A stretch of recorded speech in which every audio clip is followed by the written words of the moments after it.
தமிழ்நாட்டில் எடப்பாடி பழனிசாமியை விட ஒரு மோசமான ஆட்சி நடைபெற்று வருகிறது என்று டிடிவி தினகரன் விமர்சித்துள்ளார். ராமநாதபுரம் மாவட்டம் பரமக்குடிகள் அமமுக பொதுச் செயலாளர் டிடிவி தினகரன் செய்தியாளர்களை சந்தித்தார்.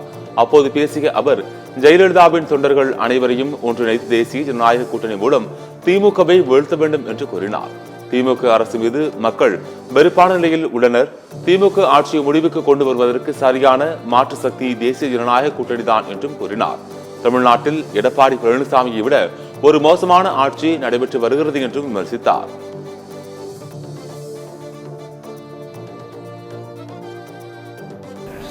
உண்மையான மாற்று தேசிய ஜனநாயக கூட்டணி தான் என்பது எல்லோருக்கும் தெரியும். ஏன்னா தேசிய ஜனநாயக கூட்டணி மேலும் மேலும் வலுப்பெற்று திமுகவுக்கு மாற்றாக தமிழ்நாட்டில் ஒரு நல்ல சிறந்த நிர்வாகம் கூடிய ஆட்சியை, மக்கள் விரும்புகின்ற ஆட்சியை தரக்கூடிய ஆட்சியாக தேசிய ஜனநாயக கூட்டணி ஆட்சி அமையும்.